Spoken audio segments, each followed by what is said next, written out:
Hey everyone, welcome to Caltex Academy. Today we are looking at simultaneous equations. We have already seen ordinary equations which contain one variable, but if the equation contains two variables, say x and y, then we cannot solve in one equation. We need more than one equation, just like two equations. In case the variables are three, then we need three equations to solve the question. So there are four methods of solving simultaneous equation. The first method here is substitution method, and that is what we are looking at today. Then the second method is called elimination method. We shall look at it next time in our next episode. The third method is using graphical method, and then lastly we also use matrix method to solve simultaneous equation. So without wasting time, let's go ahead and solve this number here, that is 1a, in the next board. So how do you solve a number like this one here using substitution method? We first of all need to study the two equations and see which one is a little bit more simpler. Now for me, equation 1 looks simple, that we can take it and make y the subject to maybe generate another equation called equation number 3. So here let's take equation number 1 and say y is equals to 7 minus x. So it is convenient to also place it under a bracket, and then we can call this one here equation number 3. Now having written this, we can substitute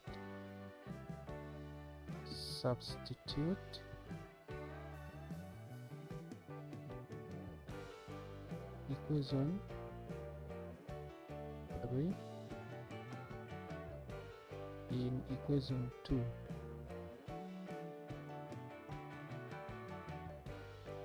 And we need to be very careful here. Remember, equation 3 was generated from equation number 1, so we cannot substitute back from where it originated from, so we have to take equation number 2. That is another common mistake somebody can be tempted to do. So let's get equation 2 and write down here, and we have 2x plus y equals 11. That is our equation number 2. Then from here, where there is y, we can substitute this value, 7 minus x. So let's rewrite this, and we have 2x plus, now since there is no bigger coefficient here, we just have a coefficient of 1, we can rewrite this one here without the bracket, but it's advisable to have the bracket if you have a number. Just say like this, 2x here. So for now we have here 7 minus x equals to 11, and then we can simplify the x here. So 2x minus x is x here, then plus 7, so give us 11. Now let's collect like terms. We're taking 7 to the right hand side, so we have x equals to 11 minus 7, which is equals to 4, and that is the value for x. So we need to also get value for y by substituting x value to any of these three equations, but you can see here equation number 3 gives us y directly, so it is convenient to substitute this value in equation number 3. So we say substitute x equals 4 in equation 3. So our equation 3 is y equals to 7 minus x. Putting in 4 for x, we have 7 minus 4, that is 3. Therefore, when x value is equals to 4, then y value is 3. Now we can have a check here also to see that our work is correct. And how do you check your work? We can pick any of these equations, say equation number 1 with x plus y equals 7, and then consider left hand side of this equation, which is x plus y. And let's bring these values for x here, that is 4, plus the value for y, 3. When we sum together, we get 7. So the left hand side is equals to the right hand side, meaning these values are 100% correct. So that is how we check our work. Now let's proceed to the next page to look at part B of this question. So in this part of the question, we have been given two also equations here, and then when we look at equation number 2, it's quite simpler compared to this because we have all coefficient of A and coefficient of B. Meanwhile, for equation number 2, B has only a coefficient 1, so it's easier to make it as a subject. So from equation number 2, we can make B the subject by bringing negative 10 to the other side here, such that we have B equals 3A plus 10. And we can rename this one to be equation number 3. So we substitute this equation number 3. Remember, it's good to put it in a bracket. So here we substitute equation 3 in equation 1. And let's write equation 1 so that we see exactly where to substitute. So we have 5a plus 2b equals 9. That is our equation number 1. So we are substituting for b. Now we have here 5a plus 2, and that is the important of creating this bracket, so that this coefficient 2 will multiply all these terms, 3a plus 10 equals 9. Now let's open up this bracket. We have our 5a plus 2 times 3, we get 6a, and then 2 times 10, we get 20 equals 9. Then we can simplify these a's together and we have 11 a plus 20 will still give us 9. Now we can collect like term, so 11 equals 9 minus 20. So 11 will be negative 11. Dividing both sides by 11, we'll have the left hand side divided by 11 and the right hand side also by 11. So this coefficient of a, which is 11, will cancel to 1. Then finally negative 11 divided by positive 11, we get negative 1. And that is our answer for A. Now since B is also here in equation number 3 directly, we can substitute there, but you're not limited to use any of the two equations 1 and 2 to get your value of B. So let's substitute A with a value of negative 1 in equation number 3,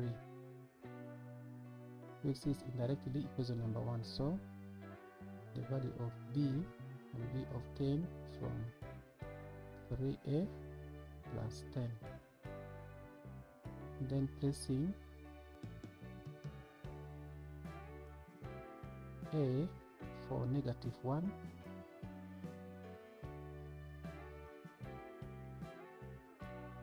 we can multiply negative 1 and 3 and we get negative 3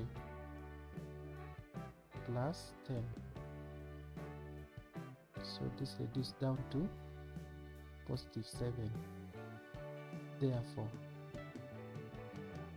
as A equals to negative 1, then B equals to positive 7. So those are the values or solutions for this set of equations. So let's move to the last question and we solve them out. In this question, we can also go ahead and use equation 1 to make it as a subject. For this time, we cannot make x the subject. So we rather make y the subject here because this x is squared in equation number 2. So we say from equation number 1, our y value is going to be given by 3 minus x. As usual, in bracket, and we call this one equation number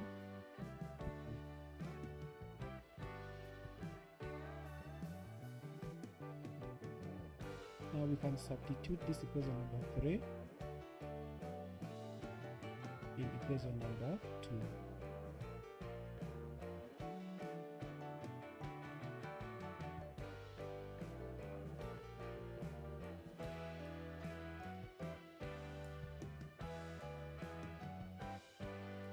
So our equation 2 says x squared plus y equals 3. So we have here 3 minus x and then equals to 3. Now we can combine these numbers together. So we have the leading term x squared minus x plus 3. Then we can join these 3 to the left hand side of this equation, and we have here the 3's cancels to 0. So this simplifies down to x squared minus x equals 0. So we can factor out x, and we have here x minus 1 equals 0. Either x equals 0 or x minus 1 equals 0. So here the x value is positive 1. Now we can substitute this value of x in equation 1 or equation 2 to get value of y. So here we have two solutions.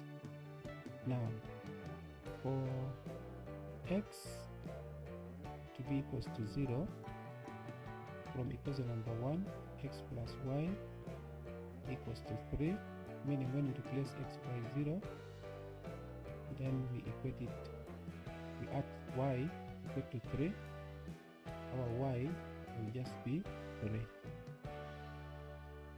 And then for x equals to 1,